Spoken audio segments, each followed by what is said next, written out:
신명기 42번째 시간입니다. 마음의 할례를 행하고 다시는 목을 곧게 하지 말라. 지난주 이어서 두 번째로 같이 살펴보도록 하겠습니다. 하나님이 우리에게 원하시는 게 뭐냐? 5가지를 정리했죠. 5가지 하나님이 원하시는 것. 첫 번째, 하나님은 너희들이 여호와를 경외하기를 원한다. 두 번째, 너희들이 삶을 살면서 그의 모든 도를 행한다. 이건 무슨 소리냐? 모든 그의 도 안에서 행하기를 원한다. 하나님의 길 안에서 너희들이 살기를 원한다. 그리고 그 하나님의 길은 예수 그리스도입니다. 하나님을 경외하고 그리스도 안에서 살기를 원한다. 세상 속에서 살지 말고 그리스도 안에서 살라. 세 번째, 여호와를 사랑해라. 하나님을 사랑해라. 네 번째, 마음을 다하고 힘을 다하여 내 하나님을 섬기라. 섬기라라는 말이 예배하라라는 말이라고 했죠. 그래서 마음을 다하고 힘을 다해서 예배하는 사람이 되라. 그리고 마지막, 여호와의 명령과 규례를 지키라. 하나님의 말씀, 하나님께서 원하시는 뜻, 그게 명령과 규례죠. 하나님의 뜻을 지켜라. 하나님의 말씀을 지키라. 이 5가지가 하나님이 우리에게 원하시는 5가지였습니다. 왜 이렇게 해야 되냐? 그 이유 중에 첫 번째가 하나님께서 우리를 그의 백성 삼으셨기 때문에, 모든 열방 중에서 하나님이 우리를 따로 택하셔서 그의 백성 삼아 주셨기 때문에, 즉 첫 번째 이유는 왜 이렇게 살아야 되냐? 우리가 하나님의 백성이기 때문에 이렇게 살아야 된다. 오늘 이제 두 번째 이유가 나오는데, 하나님의 백성, 하나님께서 택하신 백성이기 때문에, 그것도 잘나서 택한 게 아니라고 그랬죠. 모든 열방이 다 하나님의 소유인데 그 중에서 너희를, 특별히 보잘것없는 작은 너희를 사랑하셔서 택해 주셨기 때문에, 우리가 그 하나님의 백성이기 때문에 우리는 이 5가지를 지켜야 된다. 첫 번째 이유입니다. 그리고 어떻게 이렇게 할 수 있냐라고 하는 것에 있어서 오늘 16절을 같이 읽었죠. 너희는 마음의 할례를 행하고 더 이상 목을 곧게 하지 말라. 이게 유일하게 하나님의 뜻대로 살 수 있는 방법입니다. 마음의 할례를 행하고 더 이상 목을 곧게 하지 말라. 어떻게 하냐? 근데 육신의 할례를 행하는 거는 분명하게 할 수 있는데, 마음의 할례를 그러면 어떻게 행하냐? 이제 이게 숙제죠. 여러분들이 마음의 할례를 행하고 하나님 앞에 목을 곧게 하지 않아야 이걸 지킬 수 있는데, 어떻게 마음의 할례를 행할 거냐 말이에요. 그래서 신명기에서는 앞에서는 계속 마음의 할례를 행하면 너희들이 지킬 수 있다라고 이야기를 하지만, 신명기 마지막에 가면 마음의 할례는 누가 행하는 거냐? 너희가 할 수 없다라고 하는 답이 나와요. 문제는 너희들이 마음의 할례를 행하면 하나님 뜻대로 살 수 있다라고 이야기를 하는데, 신명기 후반부, 종반부에 가면 근데 너희는 너희 스스로 마음의 할례를 행할 수 없다라는 답까지 나와요. 누가 행해야 돼요? 하나님이 행해 주셔야 되는 게 마음의 할례입니다. 행할 수 있는 유일한 방법, 마음의 할례를 행하는 것이다. 이 요한 웨슬레는요, 마음의 할례가 뭐냐, 여기에 대해서 설교를 했죠. 그러니까 1700년, 1709년 이때 산 설교예요. 지금 거의 300년도 더 지났죠. 그때의 한 설교에서 요한 웨슬리는 마음의 할례라는 것은 단순한 종교적인 의식이나 겉모습을 바꾸는 것이 아니고, 성경에서 이야기하는 거룩함이라고 이야기하는 것인데, 이 거룩함이라고 하는 건 뭐냐? 영혼의 습관적인 성향을 이야기하는 거고, 이것은 죄로부터 깨끗하게 됨을 직접적으로 의미하고, 거룩함은 죄로부터 깨끗하게 되는 것, 그리고 나아가서 겸손과 믿음과 소망, 사랑, 이것으로 살아가는 성도의 내적인 변화이다. 겸손, 믿음, 소망, 사랑 이렇게 이야기했습니다. 겸손이라고 이야기하는 것은 하나님 앞에서 자기 자신을 참되게 인식하는 거예요. 그러면 겸손할 수밖에 없는 것입니다. 교만하다라고 하는 것은 하나님을 모르고 나를 모르는 겁니다. 근데 진짜 하나님을 알고 나를 알면 겸손할 수밖에 없는 게 인간이죠. 하나님 모르니까 하나님 필요 없다라고 이야기를 하고, 왜? 하나님이 다 공급해 주시고 계시는데 내가 했다라고 생각하거든요. 근데 거룩함의 특징은 뭐냐? 하나님 앞에 교만할 수가 없는 거예요. 왜? 하나님을 알기 때문에, 나를 알기 때문에. 두 번째, 믿음. 믿음은 예수 그리스도를 통해서 우리에게 베푸신 하나님의 은혜를 전적으로 신뢰하는 것입니다. 내 행위가 아니라 그리스도의 의를 의존하는 거예요. 우리의 행위를 가지고는 하나님 앞에 설 수 있는 의인이 한 명도 없다라고 이야기를 합니다. 그래서 예수 믿으라는 거예요. 열심히 잘 살아라, 그거 가지고는 안 된다는 겁니다. 모든 종교는 착하게 살아라요. 다 그게 종교인 줄 알고, 기독교도 종교 중에 하나니까 착하게 살면 되지, 착하게 살면 죽어서 잘 되겠지, 이렇게 생각하는 게 종교거든요. 근데 성경에서 이야기는 착하게 살아도 안 된다는 거예요. 하나님 앞에서는 그 착하게 산 게 다 누더기 같은 죄라는 거예요. 왜냐하면 착하다라는 거에도 다 인간이 자기가 스스로 정해놓은 한계가 다 있고요, 착하게 삶으로써 자기 자신을 인격적으로 세우는, 자기 자신의 의를 세우는 경향성이 다 섞여 있단 말이에요. 그래서 착하게 행하는 사람은 착하지 않은 사람 보면 지적합니다. 왜? 나는 착하니까. 그렇죠? 착한 아이들이 자기 자신의 의를 사실은 쌓고 있어요. 착하지 않은 사람들 보면 정죄하는 습관들이 나오게 돼 있습니다. 그러니까 인간은 아무리 착하게 살아도 하나님 앞에서는 착하지 않다고요. 그래서 인간 스스로의 의를 가지고 하나님 앞에 서면 다 지옥입니다. 그래서 하나님의 의, 예수 그리스도로만 하나님 앞에 설 수 있도록 그거를 전적으로 신뢰하고 의지하는 사람을 구원받은 하나님의 백성이라고 이야기하는 거거든요. 그게 믿음입니다. 소망, 이 땅이 아니라 하늘에 있는 영원한 생명을 소망하는 것. 그리고 사랑, 자기 자신을 버리고 하나님을 사랑하고, 자기 자신을 버리고 이웃을 내 몸과 같이 사랑하는 사랑, 성령의 역사로 나타나는 사랑의 실천. 자, 요걸 거룩합니다. 겸손과 믿음과 소망과 사랑, 이게 거룩함이다라는, 이게 이제 세상 사람들과 구별된 지점이다라고 이야기를 하고 있는 거예요. 그리고 그 구별된 거룩함이라고 불리는 게 바로 마음의 할례다. 그러니까 마음의 할례라는 거는 결국에 우리의 삶을 통해서, 일상을 통해서 계속 나타난다는 거예요. 우리가 무슨 주일날 예배 드릴 때만 나타나는 거는 어떻게 보면 종교 의식이고 종교 행위일 수 있지만, 그게 아니고 일상 속에서 이게 나타나는 걸 보고 마음에 진짜 할례를 받았구나. 그러니까 유대인들 자체들을 보면 자기들이 열심히 하나님의 뜻을 지키는 것 같지만 마음의 할례를 받지는 못했어요. 그래서 그들의 의는 교만이 됐고, 그들의 의는 자기 의로 대체가 됐기 때문에 예수 그리스도를 거역하는 거예요. 왜? 자기네들의 의를 막 까거든요, 예수님이. 너희들의 의로는 안 돼. 뭘 지적하면서요? 마음을 쳐다봐봐.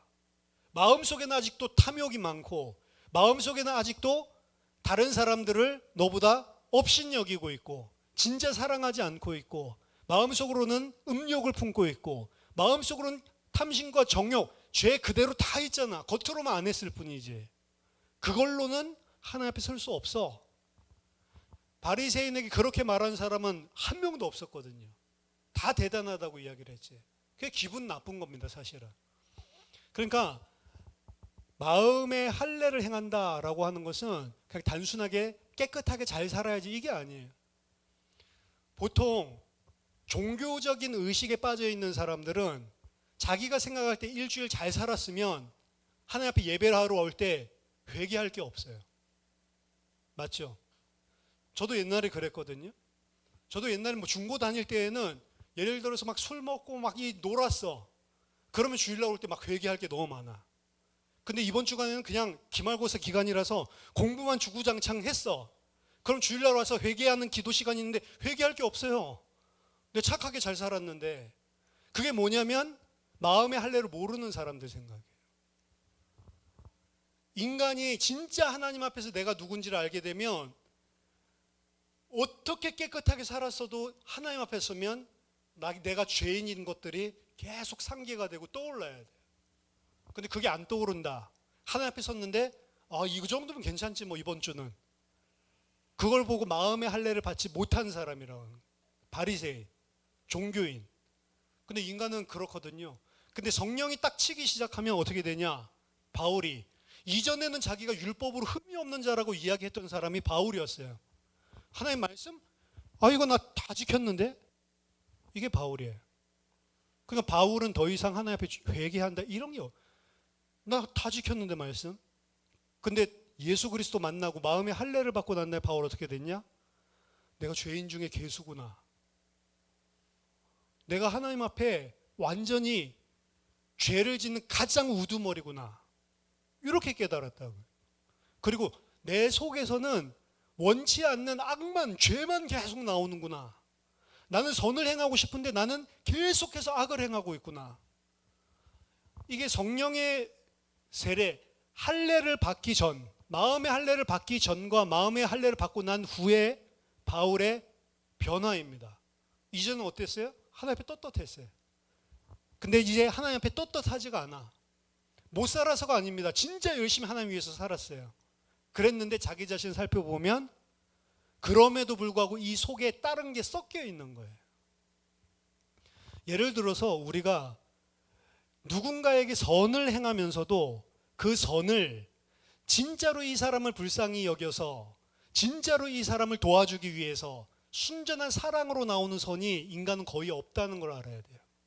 거기에 뭐가 들어가 있냐면 항상 자기 의가 들어가 있어요. 그래서 그때는 몰라요. 그게 들어가 있는지 안 들어가 있는지도.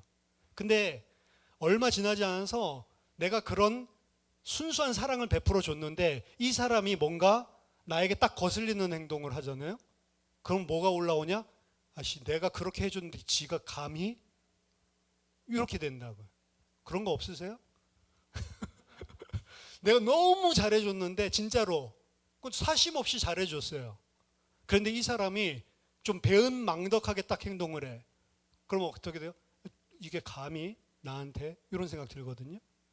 그러니까 인간은 아무리 사랑을 베풀어도 자기 의를 다 쌓고 있다고.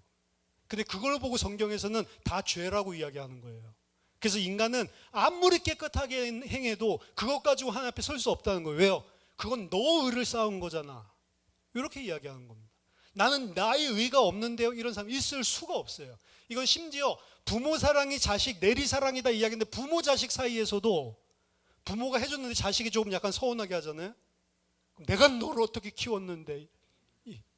그렇죠? 내리 사랑이라고 이야기하더니 섭섭하게 하면 내가 너를 어떻게 키웠는데. 그렇죠? 이게 전부 다 섞여 있다니까요.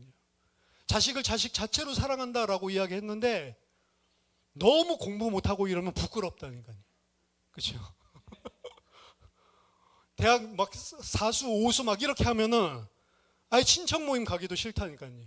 그 자식이 막 자랑스럽고 사랑스럽고 이러지 않다니까요. 그렇죠? 인간 다 자기 중심적이고 다 섞여 있어요. 모든 관계에서. 자식도 마찬가지예요. 자식은 뭐 더 심하죠. 부모를 찾아봤을 때. 인간은 마음의 할례를 행하지 않고는 안 된다라고 이야기를 하는 겁니다. 사실은. 왜 하나님 앞에 우리가 5가지 행해야 되냐? 지난주에 첫 번째는 너희들이 하나님이 택하여 세우신 하나님의 자녀이기 때문에 이게 첫 번째 이유. 오늘 이야기하는 두 번째 이유. 왜 이렇게 해야 되냐? 이게 17절에서 22절까지 내용입니다. 핵심은 뭐냐? 이스라엘의 하나님 여호와가 어떤 분이신지에 대한 확신 때문에 그렇다. 즉, 첫 번째 이유는 너희가 하나님의 자녀이기 때문에, 두 번째 이유는 하나님이 누구신가? 여기에 모든 핵심이 들어가 있는 겁니다. 그러니까 하나님이 어떤 분이시기 때문에 우리는 그분을 경외해야 되는가? 하나님이 어떤 분이시기 때문에 우리는 그를 사랑해야 하는가? 하나님이 어떤 분이시기 때문에 마음과 힘과 뜻을 다해서 그를 예배해야 하는가? 하나님이 어떤 분이시길래 그 안에서 행하고 그의 말씀을 지켜야 되냐? 요 이야기죠. 앞에 첫 번째는 내가 하나님의 백성이기 때문에 나는 하나님을 경외하고 그 안에서 행하고 그를 마음과 힘과 뜻을 다해서 예배하고 사랑하고 그 말씀을 지켜 행한다.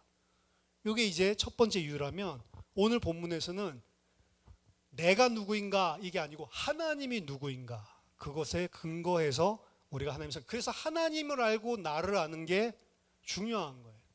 내가 누군지를 알면, 내가 하나님께 어떤 은혜를 받은 하나님 백성인 줄 알면 하나님 뜻대로 행하게 돼 있는 거고, 두 번째, 하나님이 누구신지를 알면 그분께 순종하게 돼 있다.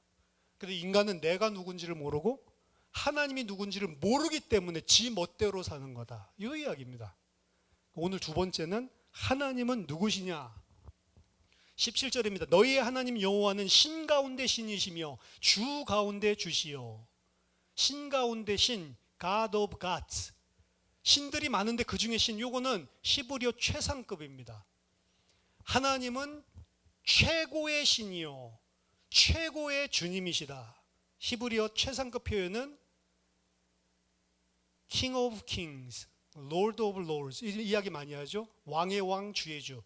왕의 왕들이라는 소리는 왕 중에서 가장 높으신 왕, 주의 주라는 것은 주 중에서 가장 높으신 주, 신들 중에 가장 높으신 신, 오늘 이렇게 이야기를 하고 있는 겁니다. 그렇기 때문에 여호와를 경외하고 그 안에서 행하고 그 말씀을 지켜서 행하고 그리고 그분을 예배해야 된다는 거죠. 두 번째, 그는 크고 능하시며 두려우신 하나님이다. 그는 크고, 이건 great라는 소리예요. 그는 위대하시고, 그리고 능하시며, 요새는 mighty. 그는 능력이 한이 없으시고 능력이 많으시고 강력하시고, 그리고 두려우신 하나님이다. 경외감을 자아내게 만드는 그 하나님이시다. 그래서 그 하나님을 진짜 알면 하나님을 경외할 수밖에 없는 것이죠. 이러한 여호와의 본질 자체가 진짜로 그분을 알기만 하면 우리로 하여금 그분을 경외하고 그 안에서 행하고 그분 앞에 예배하는 자로, 그분의 말씀을 순종하는 자로 바꾼다라는 것입니다. 지금까지 이 17절 크고 능하시며 두려우신 하나님이시라, 여기까지는 하나님이 어떤 분인지, 여호와가 어떤 분인지를 보여주는 식으로 여호와는 누구시다 이렇게 이야기를 하고 있다면, 그 다음부터는 동사를 통해서 하나님이 어떤 분이신지, 하나님의 초월적인 탁월성을 보여줍니다. 처음에 두 가지는 부정적인 주장인데 17절 후반절, 하나님은 사람을 외모로 보지 아니하시며 뇌물을 받지 아니하시는 분이다. 두 가지, 외모로 보지 않고, 이건 여호와를 그 재판장으로 소개하고 있는 거거든요. 여호와께서는 사람을 외모로 취하지 않고 뇌물을 받지 않는다. 외모로 보지 않는다라고 하는 말은 직역을 하면요, 하나님은 얼굴을 들지 않는다라는 소리예요. 외모로 보지 않는다, 이건 의역한 거고, 얼굴을 들지 않는다, 이건 무슨 소리냐면 얼굴을 보지 않는다라고 하는 소리예요. 재판관인데 얼굴을 봐. 그건 무슨 소리죠? 힘 있는 사람인가? 힘 없는 사람인가? 이렇게 보고 판단한다는 거죠. 요새는 뭐 대학 입시 같은 데 블라인드 테스트 하잖아요.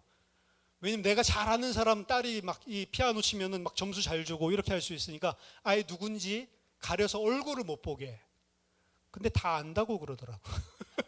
자기네들끼리 다 미리 사인이 다 있대요. 그래서 딱 들어오면 블라인드 커튼 쳐놔도 누군지 다 안다고 그러더라.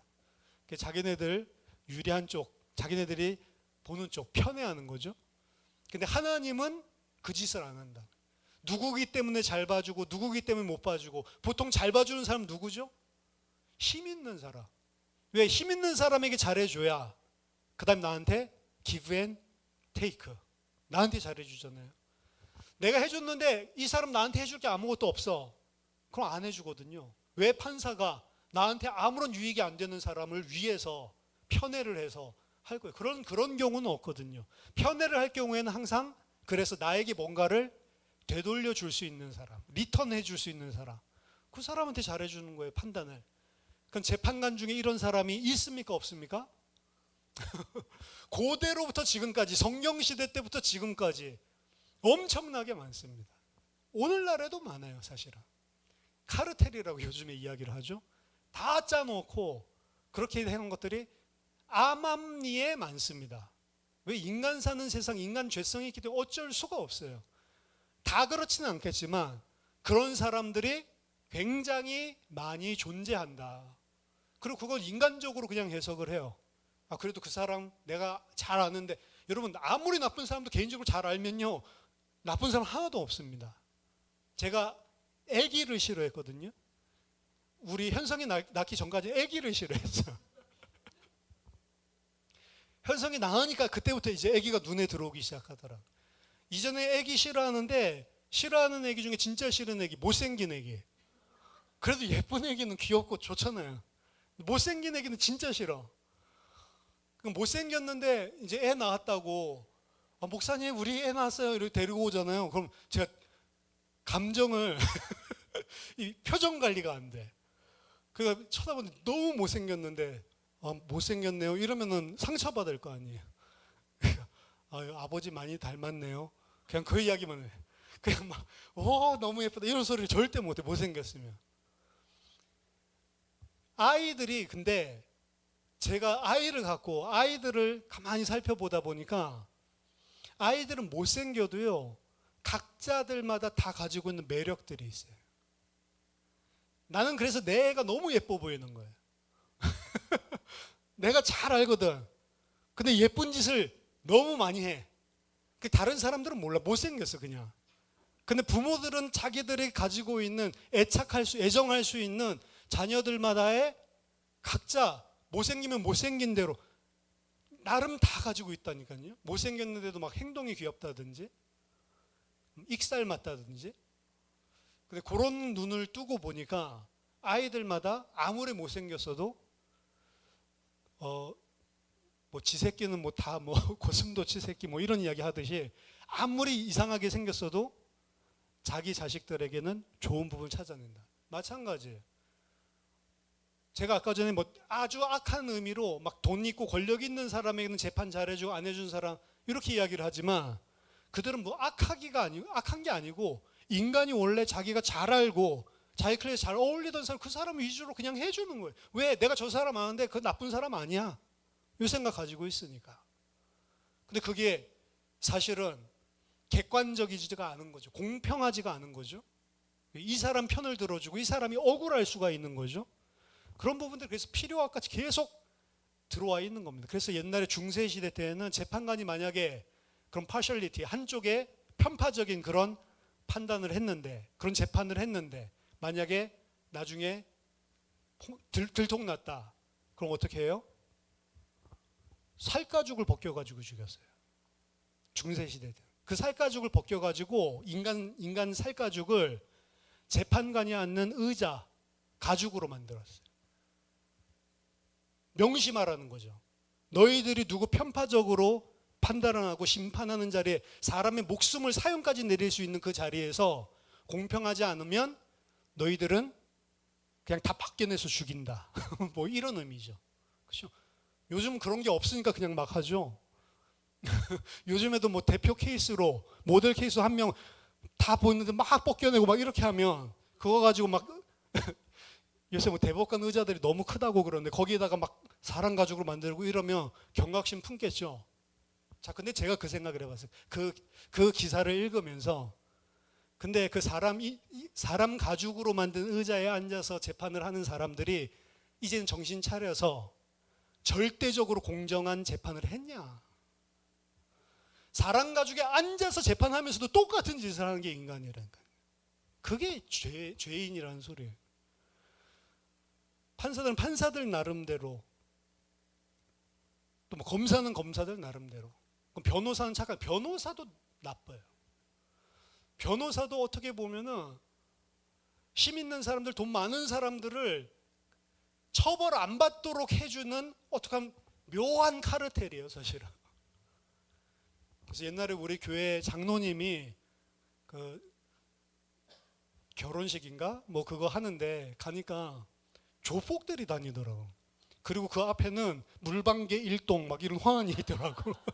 장로님 변호사인데 물방개가 뭐지? 근데 물방개가 뭔가 봤더니 깍두기들이 막 타는. 그 자기네들 뒤를 이 장로님이 봐준다는 거죠. 왜? 법적으로 잘 피해가도록. 그렇죠? 근데 그 장로님 욕하려고 그런 게 아니고요. 인간이 그렇다는 거예요. 인간이. 하나님 앞에 설 수가 없다는 거죠. 근데 하나님은 사람을 편파적으로 재판을 하지 아니하시고, 그리고 사람에게 뇌물을 받지 아니하신다. 어떠한 진실을, 공의를, 정의를 왜곡시키기 위해서 돈을 받지 않으신다. 그런 것에 설득되는 분이 아니시다.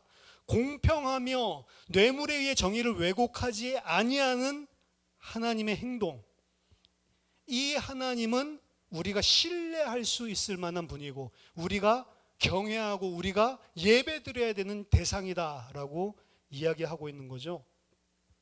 하나님의 성품입니다. 하나님의 이 성품 때문에 하나님은 공의를 행하시고 하나님은 돈을 받고 공의를 저버리지 않는 진리의 하나님이기 때문에 우리는 그분을 경외하고 그의 도 안에서 행하고 그에게 순종하고 그를 예배해야 된다라고 이야기하는 거죠. 두 번째 18절, 고아와 과부를 위하여 정의를 행하시며 나그네를 사랑하여 그에게 떡과 옷을 주시는 분이시다. 이 고아와 과부를 위하여 정의를 행하신다라고 하는 것과 나그네를 사랑하여 그에게 떡과 옷을 주신다라고 하는 것은 앞에 17절에 따라 붙은 이야기예요. 왜냐하면 여기 나와 있는 정의를 행하신다, 사랑하여 주신다, 이게 다 분사거든요. 분사. 그러니까 하나님은 앞에 사람을 외모로 취하지 아니하시고 뇌물을 받지 아니하셔서 어떻게 하냐? 고아와 과부를 위해서 정의를 베풀어 주시고 그리고 나그네를 사랑하여서 그에게 떡과 옷을 주신다라는 겁니다. 첫 번째, 그러니까 구체적인 거죠. 하나님이 공의를 어떻게 행하시는지. 첫 번째가 고아와 과부를 위하여 정의를 행하신다. 고아와 과부라는 쌍의 표현은 이게 언어쌍이고 고아 과부 붙어 있는 쌍인데 이 언어쌍은 신명기서 11회에 등장을 하고요. 구약 성경에서 많이 등장을 합니다. 자주 언급이 되는데 이들은 언제든지 사회적인 약자로 취급이 되고 희생될 수 있고 극빈자로 몰락할 수 있는 그런 사람들입니다. 누군가 특별히 신경 써주지 않으면 아무 힘없는 사람이에요. 고아와 과부라고 하는 것은 사실은 고아라고 번역을 해놨지만 고아가 아니고요. 정확하게 히브리어 원어는 fatherless, 아버지가 없는 사람. 그 아버지는 뭐냐? 이스라엘 가부장적 사회거든요. 가정을 책임져주는 사람, 아버지가 없는 자들. 예레미야 애가 5장 3절 보니까 우리는 아버지 없는 고아들이 오며 그리고 우리의 어머니는 과부들 같으니. 그러니까 어머니는 남편을 잃은 거고 남편도 누구냐? 가장이거든요. 아버지를 잃었다? 그것도 어머니가 가장이 될 수 없거든요. 아버지 가장을 잃었다. 이 이야기거든요. 그러니까 고아와 과부는 가정에서 우리를 챙겨주고 보호해 줄 수 있는 가장이 없는 자, 이 사람이 고아와 과부입니다. 그렇기 때문에 보호해 줄 수 있는 사람도 없고 챙겨줄 수도 없기 때문에 학대를 당하기가 쉽고요. 그리고 그 사람들은 극빈 가난에 빠질 위험이 높아 있는 사회적인 약자들을 이야기하는 겁니다. 모욕을 당하고 폭력을 당하고 학대를 당하는 데 가장 취약한 자들이죠. 이사야서 10장 1절 2절 보니까 불의한 법령을 만들며 불의한 말을 기록하며 가난한 자를 불공평하게 판결하여 가난한 내 백성의 권리를 박탈하며 과부에게 토색하고 고아의 것을 약탈하는 자는 화 있을진저. 여기도 보면 과부에게는 어떻게 토색하고 고아의 것을 약탈한다. 왜? 보호해 줄 사람이 없으니까. 그러니까 그렇게 당할 수 있는 victim, 희생자가 될 수 있는 그런 소질을 가지고 있는 거죠. 그래서 실제로 고대 근동지방에서 고아와 과부를 많이 사랑해 주냐? 안 그렇습니다. 오히려 고아와 과부 힘없다고 챙겨줄 사람 없다고 더 뺏어 먹고요. 그리고 더 부려먹고. 이들은 억울한 일을 당한 것들이 가장 많았고 고대 근동지방에서 가장 왕의 윤리 도덕 중에 가장 높게 쳐주는 게 고아와 과부를 보호해 주는 거예요. 그거 하지 않는 왕은 쓰레기 왕. 그거 해주는 왕은 진짜 왕이 해야 될 일을 하는 윤리 도덕적인 왕. 이렇게 이스라엘뿐만이 아니고 그 지역에 있었던 모든 나라의 왕의 어떤 이미지가 이 고아와 과부를 어떻게 대우하냐, 이 부분에 있었거든요. 성경 안에서도 마찬가지로 고아와 과부를 돌보는 것은 왕, 통치자가 갖추어야 할 중요한 덕목으로 제시하고 있고, 그렇게 하는 이유를 성경에서는 좀 다르게 해석을 하는데, 그냥 착해서 그렇게 하는 게 아니고요, 순수하게 하나님께 헌신하는 왕이 그렇게 할 수 있다, 이렇게 이야기합니다. 진짜 하나님을 경외하는 자는 고아와 과부를 챙겨준다는 거죠, 왕이. 이건 신약에서도 그 개념이 계속됩니다. 야고보서 1장 27절, 하나님 아버지 앞에서 정결하고 더러움이 없는 경건은 곧 고아와 과부를 그 환난 중에 돌아보고 또 자기를 지켜 세속에 물들지 아니하는 것이다. 하나님 앞에 경건이 뭐냐? 세속에 물들지 않는 것, 이것만 있는 게 아니고 첫 번째로 이야기하는 게 고아와 과부를 돌봐주는 것, 이 이야기를 하고 있거든요. 두 번째, 고대 근동에서는 고아 과부 이야기를 다 하지만 구약 성경에서만 이야기하고 있는 게 두 번째입니다. 그게 뭐냐? 나그네를 사랑하여 그에게 떡과 옷을 주시나니. 이 나그네는 누구냐? 우리나라에도 요새 많죠. 이민자들을 이야기해요. 해외 사람, 국적이 다른데 우리와 같이 살고 있는 사람들. 그럼 이스라엘 안에도 이민자들, 다른 민족이지만 이스라엘 백성들과 함께 영주에서 사는 사람들, 그냥 이틀 뭐 여행 그거 말고요, 계속해서 정주하고 그들 속에 살고 있는 이민족들, 그 사람들 보고 게르, 나그네라고 이야기하는 겁니다. 근데 이 나그네를 하나님께서 사랑해서 그에게 떡과 옷을 주신다. 성경에서만 유일하게 나그네를 이렇게 고아 과부와 함께 챙겨주고 있거든요. 그래서 구약 성경에서는 고아 과부 나그네 이 세 가지를 3인조로 엮어서 자주 등장합니다. 트리플렛이라고 이야기하고 트라이에드라고 이야기하거든요. 이 세 개가 3인조예요. 이들은 거지는 아니었지만 환경적인 상황 때문에 자급하기가 굉장히 어려운 그런 사람들이었고, 따라서 이스라엘 전체는 한 형제로 이들이 거지가 되지 않도록 공동의 책임을 져야 했습니다. 이들을 돌보는 것은 단순하게 적선하는 것이 아니에요. 그들을 돌보는 것은 그들이 우리와 똑같은 동등한 형제, 자매이기 때문에 함께 가지고 있는 것을 공유하는 개념으로 이들을 보살피는 겁니다. 교회 공동체 안에서의 보살핌은 그런 거예요. 그래서 적선하고 무슨 좋은 행위를 하는 것이 아니고, 교회가 하는 행위는 그들을 챙겨주고 그들을 보호해주고 그들에게 필요를 공급해주는 것은 한 형제이기 때문에 챙겨주는 그러한 행위라는 거죠. 더 중요한 것은 19절에 너희는 나그네를 사랑하라.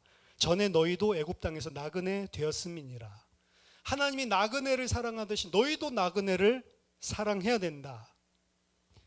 구약 성경에서 나타난, 구약 성경에 너희도 하나님의 백성이니 하나님의 자녀이니 하나님이 하시는 것을 그대로 해야 된다. 이게 라틴어로 이야기하면 이미타치오 데이라고 하거든요. 이미타치오 데이. 데이는 하나님이거든요. 이미테이션 오브 갓. 하나님을 이미테이트, 따라한다. 하나님을 따라서 나도 하나님과 같이 행한다라고 하는 개념이거든요. 구약 성경에서부터 하나님의 백성은 하나님과 같이 행해야 된다라고 하는 이 메시지들이 많은데, 그 중에 그 이미타치오 데이에 대해서 가장 선명하게 보여주고 있는 구절이 오늘 이 구절이에요. 하나님께서 나그네를 사랑하고 나그네를 보호하셨듯이 너희도 나그네를 사랑하라 라고 하는 것입니다. 무작정 하나님을 따라하라는 게 아니죠. 너희도 애굽 땅에서 나그네였을 때 그 사랑을 받은 자다라고 하는 거죠. 자신들이 그 하나님의 사랑을 받았기 때문에. 20절입니다. 네 하나님 여호와를 경외하여 그를 섬기며 그에게 의지하고 그의 이름으로 맹세하라. 여기 보면 먼저 첫 번째 나온 것은 너의 하나님 여호와. 이 여호와 하나님이 너의 하나님이기 때문에 너는 네 가지 이야기죠. 경외하라, 섬기라, 예배하라. 이거 두 가지 이미 앞에서 나왔던 거죠. 여기서 처음 나온 그에게 의지하라. 그 다음에 그의 이름으로 맹세하라. 자, 그에게 의지하라는 말은 무슨 말이냐면, 자, 고아와 과부와 나그네의 특징은 여기서 성경에서 뭐로 표현하면 아버지께서 그들을 사랑하여 그들에게 먹을 것과 입을 것을 주시는 대상, 아버지께서 그들을 사랑하여 보호해 주시고 챙겨 주시는 대상을 고아와 과부와 나그네, 고아는 누구죠? 아버지 없는 사람, 부모 없는 사람이 원래 아버지 없는 사람. 과부는 누구죠? 남편 없는 사람. 둘 다 가부장이 없는 사람입니다. 세 번째, 나그네. 이 세 가지를 하나님이 사랑하고 그들을 챙겨주시고 보호해 주신다라고 이야기를 하고, 너희도 원래 이런 사람이었다라고 이야기를 하죠. 자, 이 세 사람은 영적으로 말하는 누굴 이야기하냐? 하나님의 이 땅에 살고 있는 하나님의 백성들을 의미하는 거예요.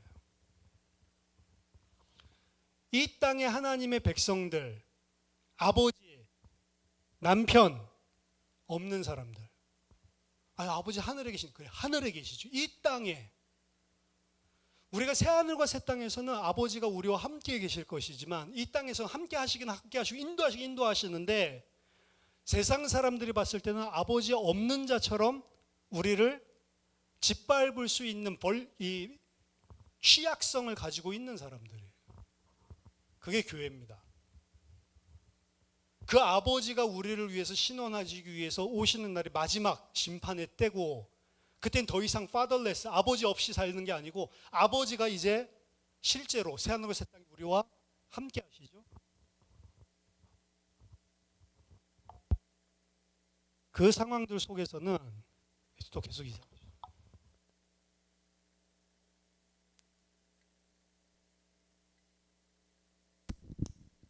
그 상황들 속에서는 사실 우리가 더 이상 이제 다른 사람에게 짓밟히지 않죠.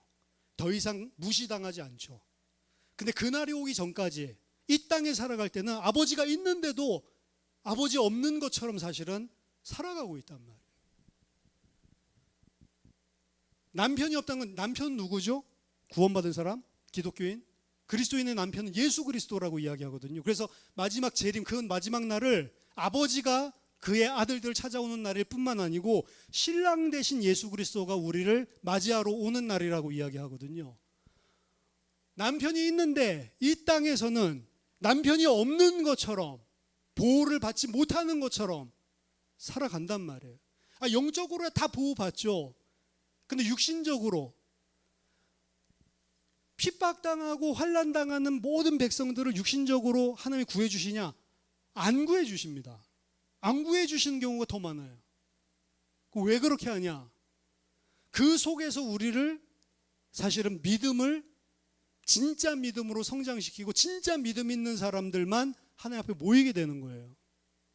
만약에 예수 믿고 교회 나가는 순간부터 갑자기 막 다 로또 터지고 모든 사람이 다 교회 나가자마자 모든 질병 다 낫고, 그렇죠? 80세대 할머니가 교회 등록하고 예수님 딱 믿고 주일 예배 드렸는데 딱 나올 때면 막 30대가 되어버렸어요. 모든 할머니들이 다. 이러면 예수 안 믿을 사람이 있겠어요? 근데 그거 쳐다보고 80대 친구들이 깜짝 놀라겠지. 너 뭐 어떻게 예수 믿고 교회 갔더니 이렇게 되네. 에이씨 뻥치지 마. 그런 게 어딨냐 이랬는데, 그럼 너도 한번 와봐. 얘도 그 다음 주에 왔는데 딱 예배 들고 나갔는데 자기도 30대 됐어요. 그래서 또 이제 80대 친구들 만나. 야 뭐야, 야 갔더니 진짜 되더라. 이러면 교회 나올 사람 없겠어요? 교회 예배 드리고 교회 점심밥 먹고 딱 가면 30살이 딱 돼. 근데 뻥인 줄 알았는데 다른 친구 한 명 갔더니 둘 다 그래.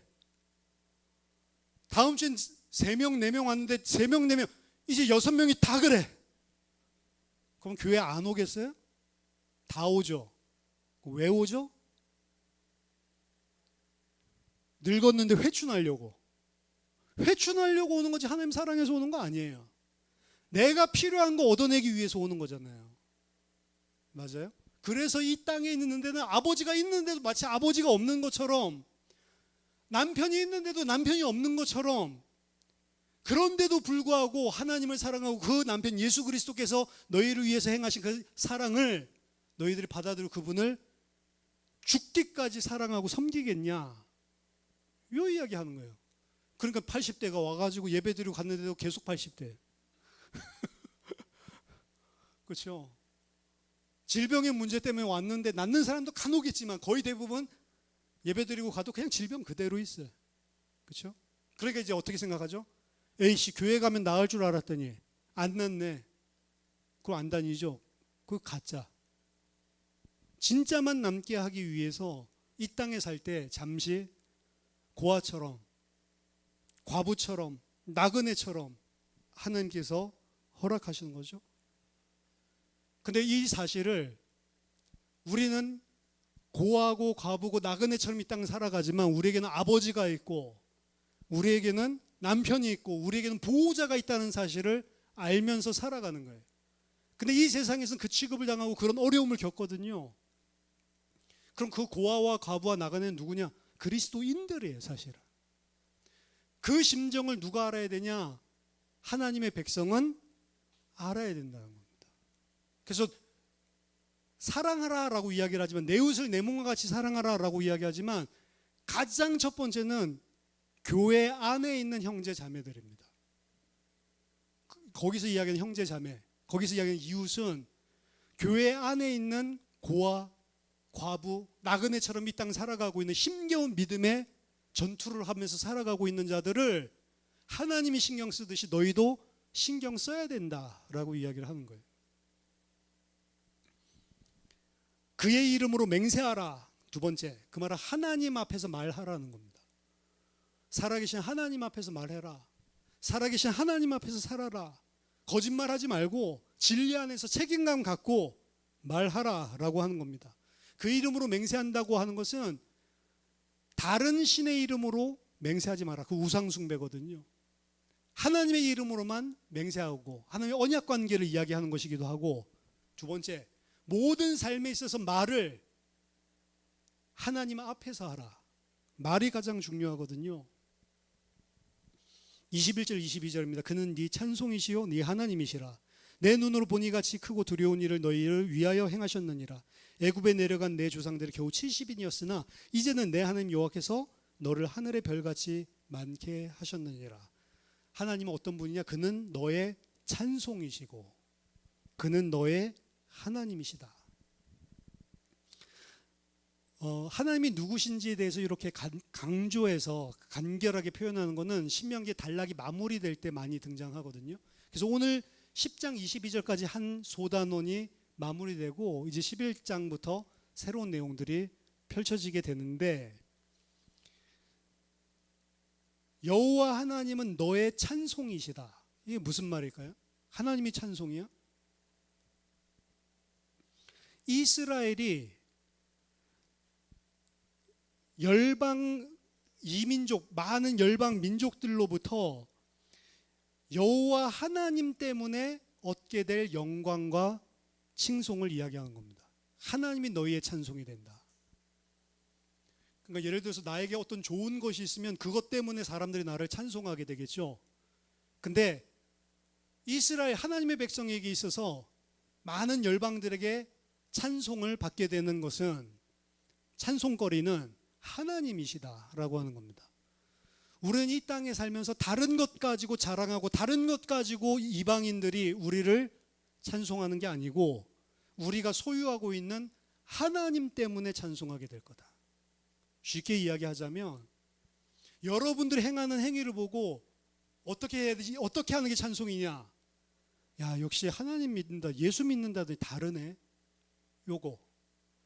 요게 최고의 찬사입니다. 제가 봤을 때는. 요즘은 어떻게 하냐? 예수 믿는다더니 다르네, 이게 아니고 역시 예수 믿었구만. 이게 무슨 소리죠? 예수 믿는 것들은 다 저래. 어떻게 보면 이게 멸시하는 이야기가 됐잖아요. 근데 진짜 제대로 그리스도인으로 살면 야, 그래도 예수 믿는 사람이 다르긴 다르네. 이렇게 나와야 된다는 거죠. 그게 찬송이 된다. 여호와가 나의 찬송이다라고 하는 이야기입니다. 이스라엘은 주목할 만한 아무것도 가지고 있지 않지만 열방들은 그들이 가지고 있는 그들의 하나님, 그 언약의 하나님을 가지고 있다라는 이유로 찬송하게 된다라고 하는 의미에서 여호와 하나님이 너희의 찬송이시다. 두 번째, 여호와는 너의 하나님이시다. 이스라엘의 개인적인 하나님이라는 거죠. 여기에는 그 뒤에 나오죠. 출애굽 사건을 이야기하면서 어떤 구원을 너희들에게 베푸셨는지 행하셨는지 구체적인 내용을 잇따라서 이야기하고 있습니다. 자, 오늘 여호와의 명령을 지켜 행하고 여호와를 힘써서 사랑하고 예배하고 여호와의 도를 지켜 행하고 그 말씀을 지켜야 되는 이유 두 번째 이야기하고 있습니다. 첫 번째는 너희들 하나님의 백성이기 때문에 지켜야 돼. 그 지난주고요. 두 번째, 하나님이 바로 이런 분이시기 때문에 너희는 그분 안에서 행해야 된다. 그 하나님은 어떤 분이죠? 그 하나님은 과부와 고아와 나그네를 보호해 주시고 공의를 행하시고 돈을 받고 뇌물을 받고 자기의 이익을 위해서 거짓을 행하지 않는 그런 하나님이시다. 그 하나님이 너희의 하나님이기 때문에 너희는 그 하나님처럼 행해라 라고 하는 겁니다. 그래서 오늘 결론적으로 말하면 이분이 너희의 하나님이고 너희의 아버지시니 너희는 하나님처럼 행해라. 하나님이 행하시는 것처럼 너희도 행하라 라고 하는 겁니다. 그래서 너희도 고아와 과부를 위해서 신원해주고 그리고 나그네를 사랑하고 그들에게 옷을 입혀주고 먹을 것을 주고 하나님께서 행하신 것처럼 너희도 살라라고 하는 거죠. 이 이야기입니다. 결국에 진짜 아버지와 아들은 닮게 돼 있어요. 오늘 그 아침에 우리 김현주 권사님 그 차 타고 오면서 그 학교에 문제 많은 이 초등학생 이야기를 들었는데, 그러니까 뭐 이미 3학년, 4학년 때부터 막 도둑질하고, 도둑질이 그냥 뭐 가가지고 물건 하나, 사탕 하나 훔치고 이게 아니고 막 다 턴대요. 그 경찰서 막 이게 입건된 것도 수차례고 아이가. 근데 개념 자체가 없대요. 이거 뭐 내가 원해가지고 그거 내가 잠깐 가지고 간 건데 그게 왜 훔치는 거냐. 그냥 이렇게 하고 자기가 잘못했다라는 인식 자체가 없어요. 그러니까 개선의 여지가 없는 거죠. 그런데 그 아이가 그렇게 된 데에 많은 부분들은 사실은 부모가 있는 거거든요. 근데 부모가 뭐 우리 장로님 맨날 얘기하시지만 아무리 잘 가르치고 앞에서 똑바로 해도 이게 유전적인 기억이라든지 이런 것들이 다 내려갑니다, 사실은. 기억 저장 장치. 그래서 어떨 때 보면은 가르쳐 주지도 않았는데 부모가 했던 것들을 똑같이 하고 있어요. 그런 거 본 적 없으세요? 우리 삼형제들이 맨날 어렸을 때부터 하면서 노는 게 막 이 방구 냄새 있잖아요. 그래서 아우 냄새 막 이런 것들 하면서 맨날 서로 장난치고, 그리고 누가 좀 꿀인 짓 하면 아우 냄새 이런 걸 막 입에 달고 살았거든요. 그러니까 우리 엄마는 맨날 그 뭐 이상한 말들 지어내가지고 지네들끼리 뭐 냄새라고 하는데 냄새 난다고 하는데 막 이러고 있으니까 뭐 보면 아우 냄새. 야, 저 사람 완전 냄새다. 그럼 보통 그런 언어를 안 쓰는데 우리 어렸을 때부터 그냥 그렇게 썼다고. 근데 현성이가 가르쳐 주지도 않았는데 그런 이상한 사람 냄새 이러더라고. 그래서 제가 깜짝 놀랐어요. 저거 어떻게 알았지? 우리들만 쓰는 이 은어 같은 언어인데.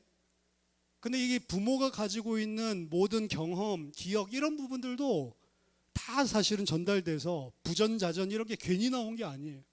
하는 집 보면은 원래 그런 게 없었는데 그런 교육 안 했는데도 나중에 보면 그게 다 발현이 돼. 그래서 보면 똑같이 그 짓을 하고 있어요.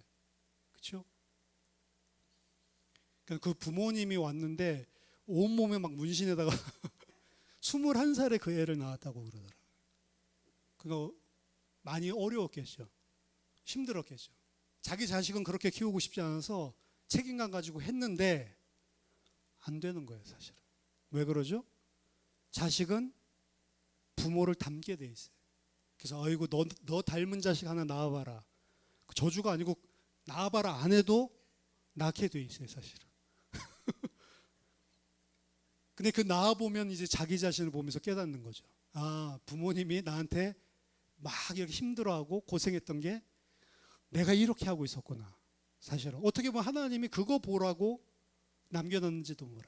근데 오늘 본문에서 이야기하는 건 이 부전자전인데, 우리가 진짜 하나님의 자녀가 맞다면 이제 무슨 DNA가 발현되는 거냐면 하나님 닮은 DNA들이 발현된다는 겁니다.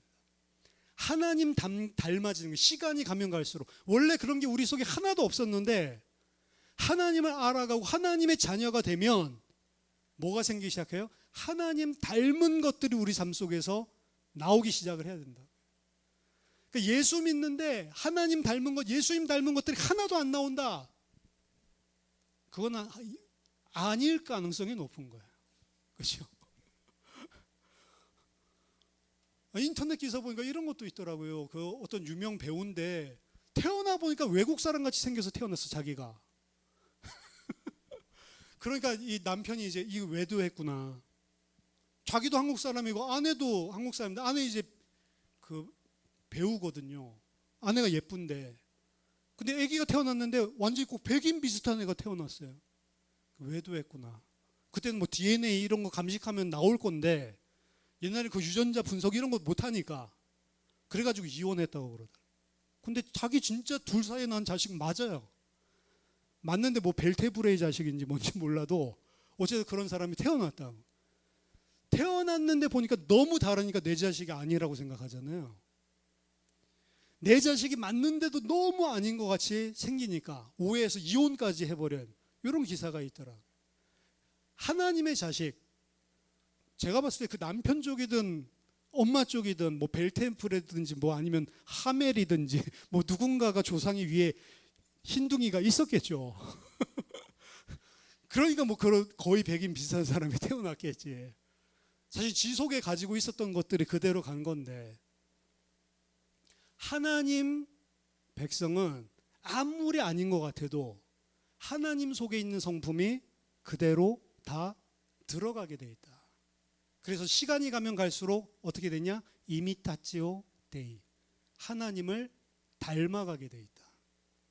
하나님을 닮아가기 위해서 행위를 하라는 게 아닙니다. 마음의 할례를 받으면 그렇게 되는 것이다. 너희가 만약에 마음의 할례를 받은 내 백성이면 그렇게 되는 것이다. 그래서 사실 인간은 저 사람이 하나님의 백성인지 구원받았는지 잘 모르지만 그 사람 대충 보면 알아요. 또 대충 보면 저 목사가 구원받았는지 안 받았는지 이것도 알고요. 대충 하는 짓 보면 저 사람 교회만 다니는 종교인인지 아니면 진짜 거듭난 자인지 압니다. 뭐 보면요, 이미타치오 데이. 이거 외워두세요. 이미타치오 데이. 영어로 이미테이시오 이렇게 하는데 원래는 라틴어는 찌같이 읽거든. 이미타치오 데이. 이미타치오 데이가 뭔데? 우리 오늘 김현정 선생님 어머니 오시는 이미타치오 데이가 뭐야? 하나님 닮는다 이 소리입니다. 하나님을 닮아간다. 왜? 하나님의 백성이니까. 저와 여러분들이 하나님을 닮는, 너희 아버지가 온전하신 것 같이 너희도 온전하라. 하나님과 같이 이 땅에 살아가는 하나님의 이미지로, 하나님의 형상으로 승리하시기를 예수 그리스도 이름으로 축원합니다. 기도하겠습니다. 살아계신 하나님 아버지, 은혜를 감사드립니다. 우리가 이 땅에서 비록 아버지가 없는 것처럼, 남편이 없는 것처럼, 잠시 잠깐 이 땅에 사는 나그네처럼 살아가고 어려움이 많이 있을 수 있지만, 하나님, 우리들은 실상은 우리들의 아버지가 하나님이시요, 우리의 남편이 예수 그리스도시요, 하나님이 우리를 보호하고 우리를 먹여주고 입혀주고 인도하시는 주의 귀한 백성임을 기억하게 하여 주시옵소서. 하나님께서 고아와 과부와 나그네를 사랑하시고 그들을 아끼시듯이 하나님, 우리도 그 사랑받은 자로 그 사랑을 행하며 아버지를 닮아가는 주의 백성들 되게 하여 주시옵소서. 예수 그리스도 이름으로 기도하옵나이다. 아멘.